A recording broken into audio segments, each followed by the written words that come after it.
तो hello everyone. 12th PCB के वह विद्यार्थी जो यहाँ पे गवर्नमेंट नर्सिंग कॉलेज से बीएस नर्सिंग कोर्स करना चाहते हैं और कम अंकों पे गवर्नमेंट कॉलेज पाना चाहते हैं, उनके लिए महत्वपूर्ण सूचना यहाँ पे रहने वाली है। देखिए मेरे प्रिय विद्यार्थियों, अगर आपको कम अंकों पे सिलेक्शन पाना है तो फॉर्म अप्लाई करने का तरीका सही होना चाहिए। दूसरा, आपका एग्जाम देने का तरीका सही होना चाहिए। तीसरा, आपका काउंसलिंग करवाने का तरीका सही होना चाहिए। आपने देखा होगा काफी बार आपसे कम अंक वाले विद्यार्थी का सिलेक्शन हो जाता है लेकिन आपका नहीं हो पाता। तो उसके पीछे क्या लॉजिक है मेरे प्रिय विद्यार्थियों? उसके पीछे 3 फैक्टर काम करते हैं। पहला, फॉर्म कैसे भरना है अभी मैं आपको दिखाऊंगा। दूसरा, एग्जाम कैसे देना है। और तीसरा, काउंसलिंग कैसे करवानी है। मेरे प्रिय विद्यार्थियों, आपकी जानकारी के लिए मैं आपको बता दूं कि केंद्र सरकार ने व राज्य सरकार ने आप लोगों के लिए काफी सारा रिजर्वेशन दे रखा है, लेकिन आप इसका बेनिफिट नहीं उठाते। आप लापरवाही के साथ फॉर्म अप्लाई कर देते हो। जैसा कि हाल ही में काफी सारे फॉर्म निकले थे, आपने अप्लाई भी किया होगा और अभी और निकलेंगे, है ना। अधिकतर फॉर्म इसी मंथ में निकलेंगे आप लोगों के लिए। तो वो आपको किस प्रकार से फॉर्म अप्लाई करना है और दस्तावेज किस प्रकार आपको पहले से तैयार करके रखना है ताकि रिजर्वेशन आपको मिल सके और आपका कम अंकों पे सिलेक्शन हो सके। आप फॉर्म भरते समय कुछ डॉक्यूमेंट्स अपलोड नहीं करते हो, इस वजह से आपका बाद में दिक्कत होता है और यहां पे अच्छे खासे अंक आने के बावजूद भी आप रह जाते हो। तो मेरे प्रिय विद्यार्थियों, यहां पे आप देख सकते हो, अगर आप एससी कैटेगरी में आते हो तो आपके लिए 15% का रिजर्वेशन है। अगर आप एसटी कैटेगरी में आते हो तो आपके लिए 7.5% का रिजर्वेशन है और पीडब्ल्यूबीडी वालों के लिए 5% का। और यहां पे आप देख सकते हो ओबीसी वालों के लिए 27% का और ईडब्ल्यूएस वालों के लिए 10% का। लेकिन ये आपको कब मिलेगा ये रिजर्वेशन? चाहे वो कोई सा भी आप फॉर्म अप्लाई करो, एम्स का हो उसमें भी सेम कंडीशन है, बीएचयू का हो उसमें भी सेम कंडीशन है, आपका एमएनएस हो उसमें भी सेम कंडीशन है, या फिर आपके आरयूएचएस का हो, अटल बिहारी का हो, आपके मध्य प्रदेश का हो, पंजाब झारखंड का हो, कहीं का भी हो, रिजर्वेशन आपको मिलता है। तो आपसे गुजारिश है कि आपका कास्ट का सर्टिफिकेट, आपका जाति प्रमाण पत्र आप रिन्यू करवा के रखो। पुराना नहीं चलेगा। अगर आप पुराना लगाओगे तो ये रिजर्वेशन आपको नहीं मिलेगा, है ना। अगर बना हुआ नहीं है तो आपको बनवाना होगा। जी हाँ, बिल्कुल आपने सही सुना। जिनका जाति प्रमाण पत्र नहीं बना हुआ है ना, तो बनवाना होगा ताकि ये बेनिफिट आपको मिल सके। अब यहां पे आप बोलेंगे सर हमारा कास्ट का सर्टिफिकेट नहीं है, तो क्या हम फॉर्म नहीं भर पाएंगे? फॉर्म तो भर सकते हो, फॉर्म भरने से कोई नहीं रोक सकता, लेकिन फिर ये रिजर्वेशन आपको नहीं मिलेगा और आपको अधिक अंकों की आवश्यकता होगी गवर्नमेंट कॉलेज में जाने के लिए। तो मैं तो यही कहूंगा कि आपका कास्ट का सर्टिफिकेट बनवा के रखो, अपडेट करके रखो, रिन्यू करके रखो, क्योंकि फॉर्म अप्लाई करते समय वो आपको लगाना है और वही प्रूफ होगा कि हम इस कैटेगरी से बिलोंग करते हैं और गवर्नमेंट आपको आरक्षण दे, है ना। अब ये काम तो आप कर लोगे ताकि ये बेनिफिट आपको मिल सके फॉर्म भरते समय। और फॉर्म भरते समय आपका गवर्नमेंट आईडी जैसे कि आधार कार्ड अपडेट करके आपको डालना है ताकि कोई इश्यू ना हो। जो विद्यार्थी विकलांग है तो विकलांगता का जो वैलिड सर्टिफिकेट है वो अपलोड करे, है ना। और ईडब्ल्यूएस वाले ईडब्ल्यूएस का, ताकि इतना छूट आपको मिल सके। ये हर जगह मिलता है, कोई सा भी स्टेट हो, कोई सा भी कॉलेज हो, है ना, हर जगह मिलता है। अब दूसरा, विद्यार्थी एग्जाम देते समय क्या गलतियां करता है, आपकी जानकारी के लिए मैं आपको बता दूं।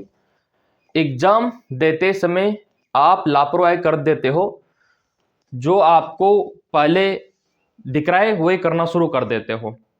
मान लो आपका फिजिक्स में पहला क्वेश्चन आपको दिख गया, वहीं से आप लग जाते हो। ऐसा नहीं करना होता, इसमें सीक्वेंस वाइज चलना होता है। मेरे प्रिय विद्यार्थियों, आपकी जानकारी के लिए मैं आपको बता दूं, यहाँ पे इसमें क्या है, अलग अलग क्राइटेरिया रहता है ना। जैसे मान लो यहाँ पे आप देख सकते हो, आपको करना क्या है, सबसे पहले आपको बायोलॉजी करना है। बायोलॉजी, ठीक है, क्योंकि बायोलॉजी सबका फेवरेट होता है और आपका बायो में भी जूलॉजी सबसे पहले करना है आपको, ये जूलॉजी, और उसके बाद बॉटनी, अगर आपको सिलेक्शन पाना है। विद्यार्थी सबसे पहले फिजिक्स को करने लगते हैं और फिजिक्स होता है टफ, और उसके चक्कर में बायो छूट जाता है। तो सबसे पहले बायो को करो ना आप, बायो में भी जूलॉजी को पकड़ो, सीधे सीधे क्वेश्चन रहते हैं, फिर बॉटनी को पकड़ो, फिर यहाँ पे केमिस्ट्री का करो आप, केमिस्ट्री का, और केमिस्ट्री में भी आपको पता है ना ऑर्गेनिक इनऑर्गेनिक, ठीक है, ऑर्गेनिक इनऑर्गेनिक, यह आपके लिए बहुत ज्यादा इंपॉर्टेंट है, बहुत ज्यादा, ये भी आप देख सकते हो। इसके बाद आता है आपका फिजिक्स, ठीक है, इसके बाद आता है आपका फिजिक्स, फिर जाके आप फिजिक्स करो, और फिजिक्स में भी किस प्रकार के क्वेश्चन, जो न्यूमेरिकल होते हैं उनको मत करो, जहां पे थ्योरेटिकल होता है और 4 ऑप्शन होते हैं, जहां पे ज्यादा कोई फॉर्मूला लगाने की आवश्यकता ही नहीं है, उस टाइप के क्वेश्चन करो, और लास्ट में जाके करो आप न्यूमेरिकल, जहां पे मैथमेटिकल आपको करना होता है। वो छूट भी जाए तो गम नहीं, क्योंकि आपका सारा काम तो इधर ही हो गया ऊपर ही, आपका बायो में, केमिस्ट्री में, है ना, इनमें अच्छा हो गया, तो इनको ज्यादा करने की आवश्यकता नहीं है, इनमें थोड़े बहुत कर भी लोगे तो भी आपका सिलेक्शन हो जाएगा कम अंकों पे। तो ये एग्जाम देने का तरीका होता है, पहला फॉर्म भरने का बता दिया मैंने, दूसरा एग्जाम देने का, तीसरा आप काउंसलिंग कैसे करवानी होती है। काउंसलिंग आपके लिए बहुत ज्यादा इंपॉर्टेंट है मेरे प्रिय विद्यार्थियों, काउंसलिंग अगर आप सही से करवाओगे तो यहाँ पे सिलेक्शन होने से कोई नहीं रोक सकता। काउंसलिंग आपका सही होना चाहिए, और काउंसलिंग में गलतियां करते विद्यार्थी, लापरवाही करते काउंसलिंग में, है ना, काउंसलिंग में गलतियां करते हैं। क्या गलतियां करते काउंसलिंग में? प्रॉपर दस्तावेज अपलोड नहीं करते, आपको प्रस्तुत करना होता है वहां पे आपका प्रॉपर दस्तावेज, और आप सीक्वेंस वाइज कॉलेज नहीं भरते, जहां पे ज्यादा सीट है उनको पहले भरना होता है ताकि आपको कॉलेज कम अंकों पे मिले, है ना, जहां पे कंपटीशन कम हो उनको पहले भरना होता है। लेकिन आप करते क्या हो, आपको जो भी दिख रहा होता है उनको भरते जाते हो, और फिर बोलते हो सर हमारा तो सिलेक्शन ही नहीं हुआ, बच्चों का हो गया, दूसरे बच्चों का। तो थोड़ा सा ये ध्यान आपको रखना होगा मेरे प्रिय विद्यार्थियों, फॉर्म भरने से लेके काउंसलिंग तक अगर आप अलर्ट रह लोगे तो सिलेक्शन होने से दुनिया की कोई भी ताकत नहीं रोक सकती, है ना। तो अभी बहुत सारे फॉर्म आएंगे ना, तो उनमें आपको अच्छे से प्रॉपर दस्तावेज जो मैंने आपको बताया, और काउंसलिंग में वही आपको फिलअप करना होता है जहां पे सीटें ज्यादा है, जहां पे चांस ज्यादा है आप लोगों के, तो वो पहले बनना होता है, पहले गवर्नमेंट, फिर सेमी गवर्नमेंट, फिर प्राइवेट। विद्यार्थी क्या है, पहले सेमी गवर्नमेंट भर देते हैं, प्राइवेट भर देते हैं, तो वहां पे क्या है, आपका एल्गोरिदम काम करता है, सॉफ्टवेयर काम करता है, और फिर वो सॉफ्टवेयर आपको वही कॉलेज दे देता है, आपके गवर्नमेंट रह जाते हैं, तो वो वाली दिक्कत है। तो काउंसलिंग आपका सही तरीके से होना चाहिए, और काउंसलिंग के लिए तो आपको पता है मैं आपका हेल्प करता हूं बहुत ज्यादा, सब्सक्राइब कर रखा है उनको सब पता है, ठीक है, और तैयारी आपकी सही से होना चाहिए। अभी आपको पता है कि आपके एप्लीकेशन फॉर्म भी आने वाले इस मंथ में आपको देखने को मिलेंगे काफी सारे फॉर्म, और दस्तावेज आपके पास 10वीं का मार्कशीट, 12वीं का मार्कशीट, और आपका जाति मूल, और आपका गवर्नमेंट आईडी, ये प्रॉपर होना चाहिए। और जो विकलांग है उनके पास विकलांगता का, और जो EWS में आते हैं उनका सर्टिफिकेट होना चाहिए। ये दस्तावेज प्रूफ करेंगे कि हाँ आप इस कैटेगरी में आते हो। और काउंसलिंग के समय आपको बहुत ही ज्यादा अलर्ट रहना होता है, बहुत ही डेंजर प्रोसीजर होता है ये काउंसलिंग। तो मेरे प्रिय विद्यार्थियों, मैं तो यही कहूंगा, आपके लिए नया बैच भी स्टार्ट करवा रखा है, अगर आपको तैयारी करनी है तो आप तैयारी भी कर सकते हो मेरे प्रिय विद्यार्थियों। थोड़ा सा हिंट मैं आपको दे देता हूं, फिर रिवाइज कर दूंगा कि करना क्या है आप लोगों को। हाँ, ये रिजर्वेशन मैंने आपको बता दिया हर एक कैटेगरी के लिए, ये वाला आ गया समझ में, सेंट्रल का हो स्टेट का हो चलेगा, कोई दिक्कत नहीं। काफी सारे प्रिय विद्यार्थी बोलते हैं सर हम कास्ट का सर्टिफिकेट सेंट्रल का बनवाए या स्टेट का बनवाए। तो देखो मेरे प्रिय विद्यार्थियों, अगर आप स्टेट का बनवाते हो तो आपके राज्य में ही काम करेगा, वो बाहर करेगा ही नहीं। मतलब आपके राज्य में किसी भी नर्सिंग कॉलेज में आप दाखिला ले लो, वहां पे रिजर्वेशन काम करेगा, लेकिन आउट ऑफ स्टेट चले गए तो वहां पे काम नहीं करेगा, वहां पे काम करेगा सेंट्रल का।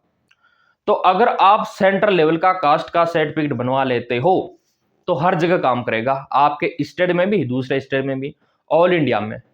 तो सेंट्रल का अगर आप बनवाते हो तो आपके लिए अच्छा रहेगा, और यही आपको बनवाना है कास्ट का सर्टिफिकेट। कहाँ पे बनेगा? साइबर कैफे शॉप पे बन जाएगा, है ना। जो आपके मित्र जो आपके कंप्यूटर सेंटर होते हैं वहां पे भी बन जाएगा, कोई दिक्कत नहीं।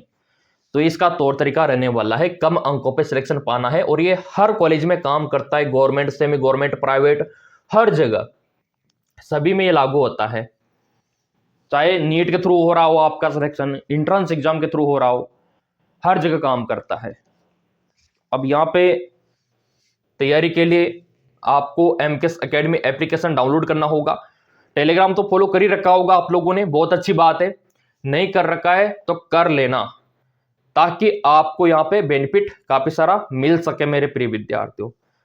क्योंकि आपका एग्जाम बहुत ही करीब है, नोट्स वगैरह सब आपको मिल जाएगा, लाइव रिकॉर्ड, और यहाँ पे आप देख सकते हो ये ओपन हो रहा है, टेस्ट का सीरीज सब उसमें इंक्लूड कर दिया गया है, और ये आपका ओपन हो चुका है एमकेएस एकेडमी। इसका लिंक वीडियो के डिस्क्रिप्शन में मिल जाएगा। ये डाउनलोड करने के बाद इस प्रकार का इंटरफेस आपको दिखाई देगा, और यहां से आप देख सकते हो ये आपका पूरा विस्तृत विवरण। ये देखिए पीएस नर्सिंग बेस 2026, ठीक है, और ये आ चुका है। ये देखिए नीट कोर्स लाइव 2026, ये देखिए। तो ये आपके लिए बहुत ज्यादा इंपॉर्टेंट है, और मैं तो यही कहूंगा आज से, अभी से आप ज्वाइन कर लो, ताकि आपका तैयारी और बेटर हो सके। और सब्सक्राइब कर रखा होगा तो फॉर्म सबसे पहले आपको यहीं पे मिलेगा। धन्यवाद।